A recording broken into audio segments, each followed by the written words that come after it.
Of course, if the European Union, of which we are not a member of anymore, unfortunately, if they decide that we're going to retaliate, then I would strongly suggest that Britain is invited as part of the retaliating parties. Wes Streeting today has claimed that the issue on Brexit is settled. He says that we had the referendum 9 years ago and that settled it, and that we've had 3 general elections subsequently, and so therefore it's finished, it's over, and we shouldn't revisit it. And with the European Union, the question of Britain's membership of the European Union is settled. It's been settled by a referendum and a number of general elections now since fundamental that referendum took place. Now, this is absolute poppycock. First of all, 9 years ago, we know the referendum was full of lies, dark money, and false promises, and all of them have been betrayed. It is now absolutely abundantly clear that the British public know that they were lied to and sold a pup, because only 13% are happy with Brexit. Polling shows that. General elections didn't even go near the subject of Brexit particularly. You can't re-vote on a referendum question in a general election. It's just silly to say that. And on top of that, extraordinary period, COVID, Brexit, all of those things. Brexit, we must mention Brexit. The Labour Party is afraid to mention it. It was a catastrophe and everybody knows it deep in their bones. Well, and not everybody would agree with you. They know it, of course they do. And certainly the rest of the world does. But aside from that, yes, it's funny because it's a clown car crash and you can't help being amused by it. But unfortunately, during that time, so much was taken out of what should be the run of politics. Extraordinary that you can have a conversation with an economics minister in Labour who didn't even mention the climate catastrophe coming, that there's a tsunami coming towards us, which is partly the technology and AI and what's going to happen to work for everybody in this country, almost everybody, and there is the climate crisis. And yet everyone's talking about sort of just doing the same thing, only better. It's catastrophic. The world has changed, as they keep telling us. And with Donald Trump going absolutely crazy with these tariffs, there is an absolute need for us to change direction. That this government are hell-bent on trying to pander and suck up to Trump to get a trade deal, when the man has proved that he's completely untrustworthy and unreliable, beggars belief. In fact, we should have a referendum on whether the UK does a trade deal with the US or not. That would be the fairest way forward, because many, many people that voted for Brexit did not vote for what an American trade deal means. And we know that because of consistent polling on chlorinated chicken.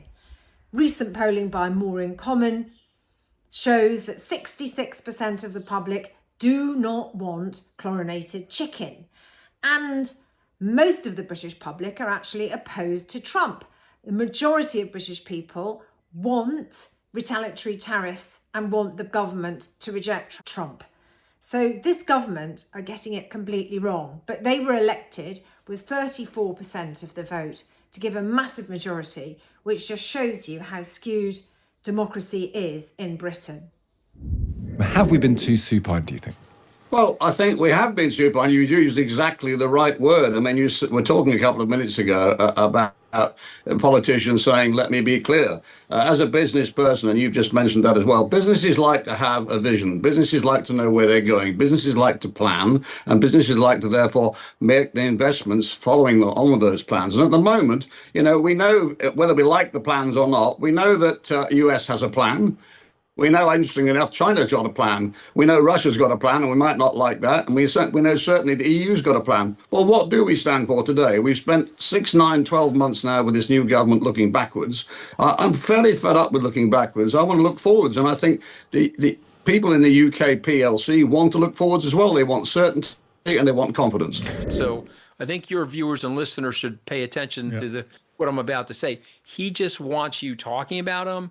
He's absolutely thrilled that he has Wall Street upset and he's got the banking community upset, and you and I are sitting here on this radio show talking about him because That's like the number one thing he wants. If he wanted to solve a problem, he certainly would not handle it this way, with this level of hostility, the bellicosity of rhetoric. Okay, what, in a nutshell, would be your advice then, Anthony, to those overseas leaders? We're told are queuing up, trying to get Donald Trump on the phone. What should they be saying, in a nutshell?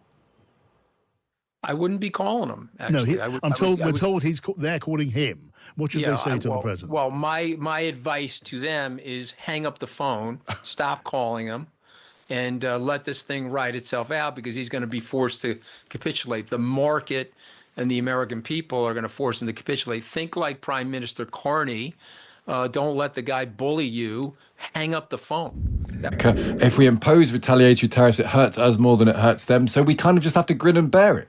If you believe that sort of mantra, Stig, I'm afraid we're all finished, right? We all have power to change anything. You have power to change something if you are a fairly low-level worker in a business, a medium-level worker, a boss in a business. You have power to change things if you're a politician. You have actually a hell of a lot of power. Sitting there and using that word that you've just used, being supine, will get us nowhere. We are at the moment a bit like we're cast adrift in the North Sea. We decided 10 years ago to leave the EU, and we can have a debate about that if you wish. Was that the right thing or not?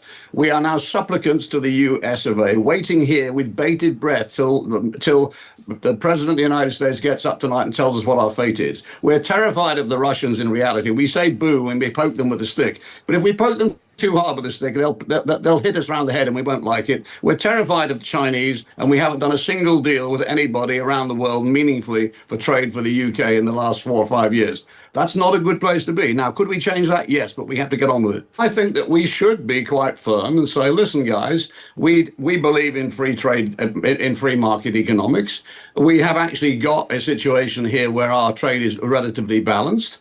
We clearly don't want to be unfairly hit, and if you do hit us, I'm afraid we are going to reluctantly, but we will do it, retaliate. Now, I hear that the business minister said yesterday, and I think it was on the radio earlier on this morning, people saying, well, we've got a whole raft of things that we could do. I'd be a bit more vociferous, but, you know, that's the way they want to play it. I mean, it's quite sad in the 21st century, and I've been around a long time, seeing how our relationship has or hasn't developed with the US of A, that we're sitting there with our little begging bowl, hoping that Mr. Trump, because he's got a Scottish mother, or had a Scottish mother, he owns a golf club in Scotland, is going to be nice to us.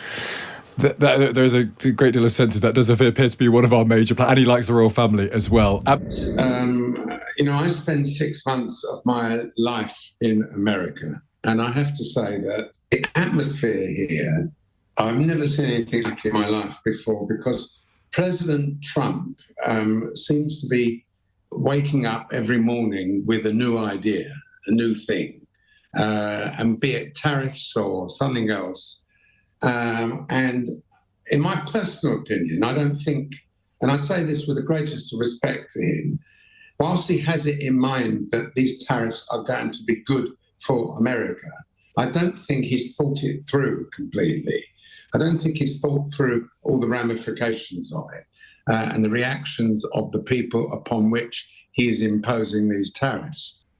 Now, it's going to hurt the British car industry, Rolls-Royce, Aston Martin, Range Rover, Jaguar, all of those, if it is imposed, no question of it. The theory behind it is that if we stop American people buying those cars, they will then buy American cars. American cars, some of which are assembled in Mexico. So is he going to take the tariff off of Mexico or what? In my opinion, and I have no grounds to back this up, is that I think that this 25% malarkey will be cancelled in a few months' time, because it just simply won't work. Now, as far as Prime Minister Starmer trying to do a trade deal with her, I think he's already spoken to him. And from what I understand, and this could be wrong, President Trump has said, no, I'm sorry, English cars, 25%, that's it. I may have that wrong. I don't know. You might know better than me. No, I think you're right. I think you're right. So I don't know what negotiation we can have with this man, because he's not an easy man. He's very set in his ways. And the only way to succeed with Donald Trump is to make sure that it seems to be his idea, if you understand what I mean. Yeah, it's no good battling with him or arguing with him, because even if you're right, you'll get nowhere. So what about the alternative approach, which is retaliate, slap tariffs on American products coming into Britain, try and do alliances with other countries that Trump is targeting? Of course, if the European Union, of which we are not a member of anymore, unfortunately, if they decide that we're going to retaliate, then I would strongly suggest that Britain is invited as part of the retaliating parties. But we have to be realistic. What are we retaliating about? What do we import from America? Well, we don't import cars. No one wants American cars, really. So we don't import that. What are the big imports from America that we can put tariffs on that hurt them in a way that they're trying to hurt us? I think the Europeans are focusing on things like rye or bourbon whiskey and jeans and Harley Davidsons, things like that. Andrew, that doesn't add up to a row of beans, quite frankly. I mean, you know, the 25% tariff on cars from Europe is going to hit Europe and England badly. Harley Davidson bikes from America, I mean, it doesn't touch the sides, really.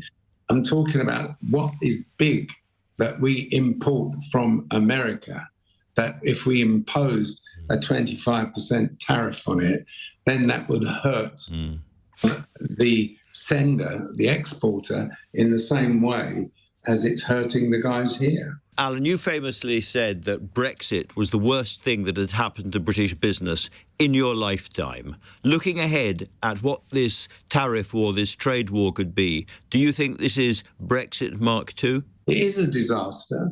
It's mainly affecting the car industry. Again, I don't know what other commodities it's affecting. I haven't seen the detail. I don't know whether there is a list of commodities that will apply to these 25% things. It sounds to me, Alan, as if you don't think we should get involved in a tit-for-tat tariff war with the Americans. Well, look, my instinct would be, yes, get in touch with a tit-for-tat, but I'm a realistic person. What are we tatting? What do we import from them? This is the point. What are we importing? If we're importing billions of euros or pounds worth of stuff from America every month and slap 25% on that, yes. But if it's Harley Davidson bikes and we're importing 20 a month, it doesn't touch the sides. We don't buy their cars. I'm quite interested in the psychology of all of this, Alan. You're in Florida now. You're not in Mar-a-Lago as it happens, but I was in Mar-a-Lago 2 weeks ago, where the president was there. I didn't meet him, but he was there. I was going to ask, when you both set out on The Apprentice all those years ago, whether you struck up any kind of relationship with him, whether you still see him at all, and what you make of him now. Basically, we started off on the wrong foot.